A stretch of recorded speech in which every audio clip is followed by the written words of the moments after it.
Yeah, so I mean, you obviously see Corey Sandhagen in his corner, his boxing coach, Donald Cameron, and Sean Madden in his corner.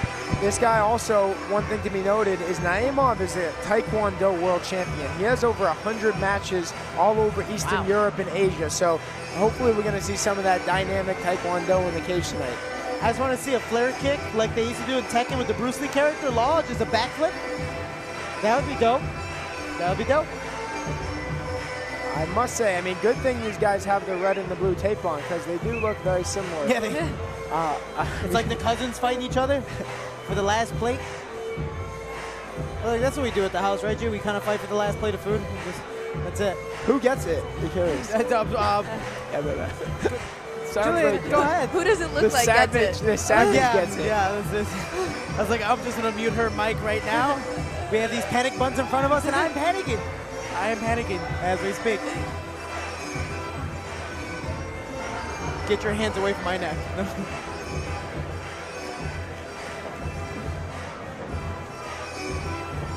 Oh, they really do look like cousins fighting each other. Yeah, the red and blue tape does help. Ladies and gentlemen, the following featherweight bout is set with 3 5-minute rounds of action. Introducing first, fighting out of the blue corner, this striker and jiu-jitsu specialist stands at 5 feet 9 inches tall. He weighed in at 145.4 pounds. He enters this fight with a professional record of 5 wins, 6 losses, and 1 draw. And fighting out of Tempe, Arizona, he is Andres the Punisher Ponse.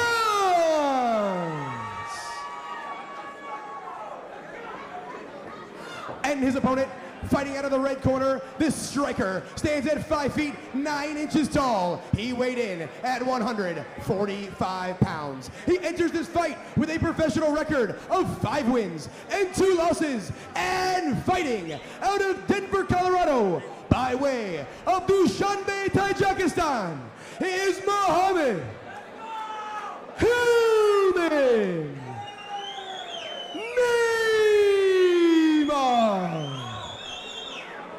The referee assigned this fight, Larry Fulton.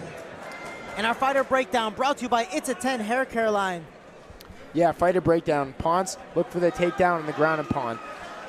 Naimov showcase Taekwondo skills. Man, guy's a world champion Taekwondo. We're going to see if we can showcase some of that tonight and look for those nice spin kicks and that flashy style. And this is a traditional stand-up fighter versus ground opponent.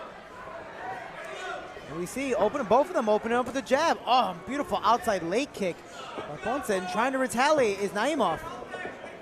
These guys are quick on the field. Oh, almost ran into that leg, but grabs a nice single leg and beautiful outside trip from Naimov. Amazing hips to scramble back up to his feet.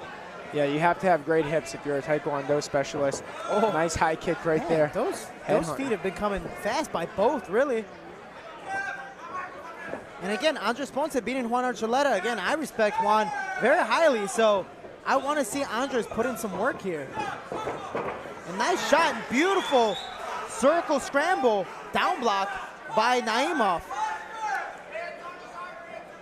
I'm obviously always open for a fighter who's willing to pull guard, but against the cage, it definitely makes it a lot more difficult to even get the angle, throw up submissions, and puts the person on top in a lot better position to really start throwing some strikes and doing some damage. Yeah, you don't have that space unless you're Charles Rosa throwing those arm bars up. Ooh, arm bars, triangles. I mean, Jillian's a savage at those herself. I mean, this is not a position that you want to be though. However, in an MMA fight, if you're on your back, you got to hunt for that submission immediately. Throw up the triangle, the arm bar to get off your, to get off your back, to get back on your feet. You don't want to sit there, burns out your legs, burns out your thighs, and then you start eating big elbows and punches like you saw in some of the last fights. There was one of the fights where you both actually fought on the same card where we're like, Charles doesn't have the armbar. Oh, he has the armbar. Yep. Like, you just don't see it. Even the opponent's like, I'm good. Yeah, I actually got a 50K recharge bonus for that one, so that was a big W for me. Especially as a bottom fighter, you want to be constantly threatening your opponent on top, making them want to work, making them want to get up, get out of your guard. So you see here he's trying to get his hips out a little bit, trying to do some work, but again, with the cage, it's just so hard. And Naimov doing a very good job putting that head against the chin, kind of keeping his opponent flat on both shoulders And if one shoulder's up, he's always circling him back to being flat on both. Yeah, I mean, Ponce obviously is super dangerous. I mean, he has that big win over the submission over Juan Archuleta, so at any moment he could lock up a submission, but it seems like Naimov is extremely wise to it right now. You know, he's got his head in the center, which, you know, negates a lot of the submissions if you can keep your head in the center. And you can see Ponce, you know, he's wiggling his hips, he's trying to get that angle, but the cage is stopping him from doing that. So it's a good, you know, he has him in a good spot in the cage. And we see how he was trying to wiggle to both sides, but Naimov, like Julian was saying, just being smart, using that cage, you know, to his advantage. It's really just impressive the pressure that he keeps against the cage here and how well he is able to control Ponce when he's trying to switch the angles, get out, throw up submissions, just offer whatever attacks he can from the bottom. And he's moving a lot. It's not like he's like, I'm going this way, oh, you got me. He's moving. Yeah, man, and I mean, that cage hurts. It's a really hard metal cage. So, like, when that's scraping against your head, scraping against your back, for those tuning in, that's not like a soft pillow cage. That's a hard fence cage that literally it's a fence. And for the fans watching, you see Naimov's head against the chin, just pushing against the cage, against that chin, and just putting that pressure there. That keeps him at center and keeps, you know, Ponce from throwing up the submissions or having the room to throw him up. It kind of looked like he was working there, but the ref says, watch the strikes in the back of the head. I'm going to stand you guys back up. Yeah, I think you want to see him on the feet again. Ponce moving, changing angles.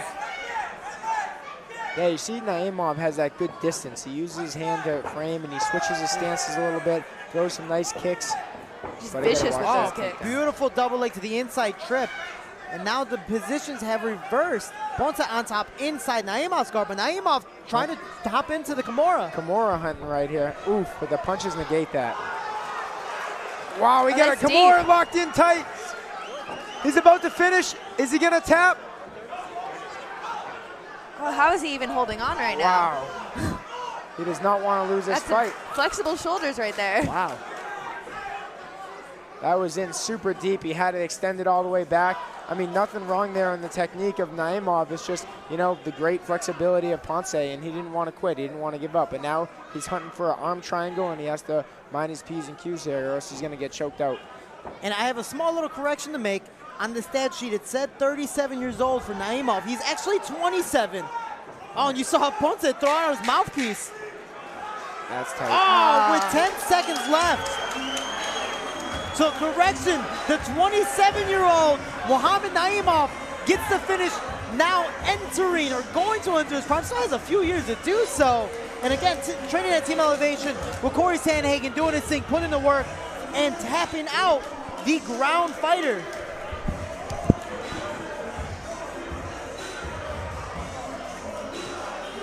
Here you see him just going for that arm triangle, just in so tight, shoving his shoulder just down into the throat and able, Ponce's just trying to hold on as long as he can, but he just can't. And trying to hold out those 10 seconds until he get the tap there. I mean, he even threw out his mouthpiece. Like, he literally picked it out just to give his mouth room and space to breathe.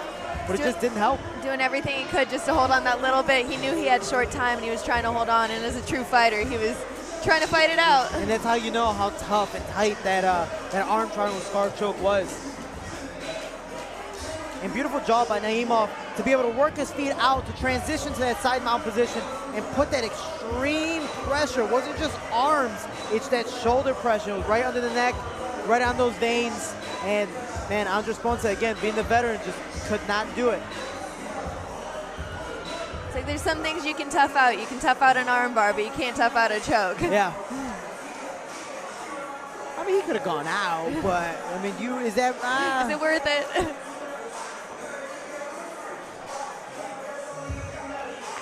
But doing his thing, representing Team Elevation. Phenomenal job by Muhammad Naimov. And again, correction, he is 27. My apologies, guys. I got yelled at. Somebody texted me. I was like, oh, I'm sorry. But let's take it up for the official decision.